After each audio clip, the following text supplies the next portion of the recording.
Hi folks, this is Gordon Parker from Michigan Tech, and in this video we're going to do a brief introduction to feedback controls.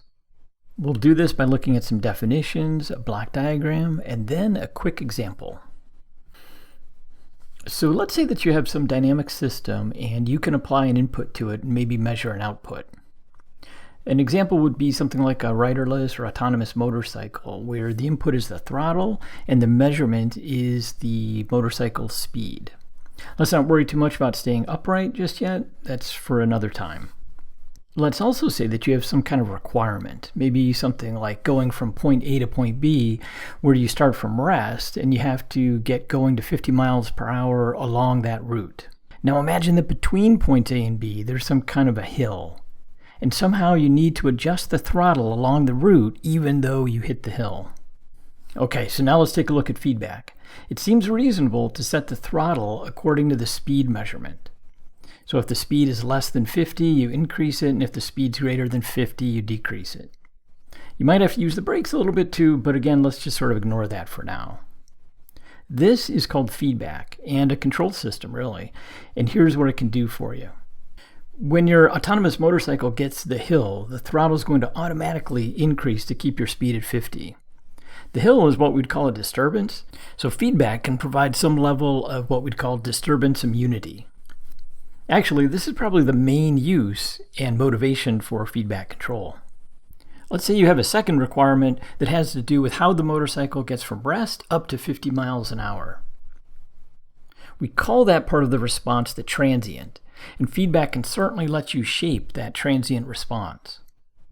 And finally, you don't want the motorcycle to overcorrect or undercorrect, giving you these big speed surges as it's moving along its route.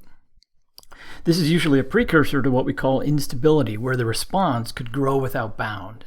So a feedback controller can help you with all these great things, but if it's designed poorly, it can make the system go unstable. And that's really a bad thing. It can lead to immense damage and certainly people getting hurt. So now we're going to drift away from our motorcycle example a little bit and look at what we call a block diagram. Block diagrams are used all the time by controls engineers to help communicate their designs, but also to actually design the algorithms. Each of the blocks that you're going to see represent a part of the control system. This G represents the dynamic system, the plant that you want to control, and its input is U and its output is Y. Now, there can also be a disturbance that tends to make Y deviate from what you would like it to do. This W is something that we don't have a whole lot of control over, it just happens to us. Something like the hill that we had with the motorcycle example. So the lines in the block diagram represent signals. These could be physical quantities or measurements. Things like speed or fluid flow rate, temperature, chemical concentration, etc. It just depends on the problem that you're working on. Now here's another signal, R. This is our reference input. This is where we want to go. Ideally, we would like Y to track R. And one way to do that is to use this feed-forward term. It's a pretty classic approach in most control systems.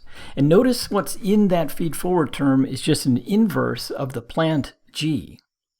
Now the way these block diagrams work is that when you have two blocks next to each other or in series, they just multiply. So if you ignore the disturbance W for a minute, we just have G inverse times G, which gives you 1. And so theoretically, Y would match with R perfectly, except for that pesky disturbance and for the fact that we don't actually know G. We may have an approximation to it, and we might think that approximation is pretty good, but the bottom line is we never know G. And so I've indicated G inverse with that little tilde to indicate that when you multiply G inverse tilde by G, you don't really get 1. Let's look at R just a little bit more closely. This is the reference input, and it's where you want Y to go. And it could be any signal that makes sense to you. It might be a sine wave or maybe just a constant. So if all we use is the feed-forward term, because we have a disturbance and because we don't really know G, the Y is not going to track R very well. So we need something else to help us along, and that is feedback. So now I've lathered up this block diagram with a whole bunch of things. So first off, I've named all these signals. So working left to right, we have the reference, the feed-forward, disturbance, output, feedback, etc. And I've also labeled the blocks. We have the plant, which is our dynamic system, a sensor, and a controller. The sensor H represents some dynamic characteristics of whichever sensor package the control engineer has picked. It might be a set of differential equations, or it could be something as simple as a gain, maybe even just one, which means that the output is measured perfectly. On the output side of the sensor is the feedback, and that gets combined with the reference signal to provide an error, which is the input to the controller D. Now imagine just for a minute that you didn't have a disturbance and you knew the plant perfectly, so G inverse was just fine. Then that input to the controller D would likely be 0. And so the controller really wouldn't have to do anything. So in some sense, you can think of the feedback loop and the controller as trying to clean up a little of the mischief caused by things like disturbances and imperfect model forms. So what the control engineer does is, given some understanding of the plant and the disturbance, and very importantly, the requirements, they're going to focus on selecting a sensor package and designing the controller D. And that controller might be a set of differential equations or algebraic equations or some combination thereof. So now let's look at a real basic example and see what feedback can do for us, both on the good side and also on the bad side. So here's our plant model. It's just a first order differential equation, y dot plus 3y equals 0. If you start that off with some initial condition, let's say at 1, you get the response at right. It just decays down to 0. Now let's say that we have a requirement that we actually want it to decay faster. We want it to decay like that dashed line. And one way that we can describe that requirement is via a differential equation. We could say that we really want the plant to act like, when it's under closed loop control, to look like y dot plus 7y equals 0, a faster response. Well, first we need to add some sort of actuator so that we can provide an input u to the plant. So I've just cooked one up out of the air and said instead of equal 0, it's equal to u. So now I have a knob to turn with the control system.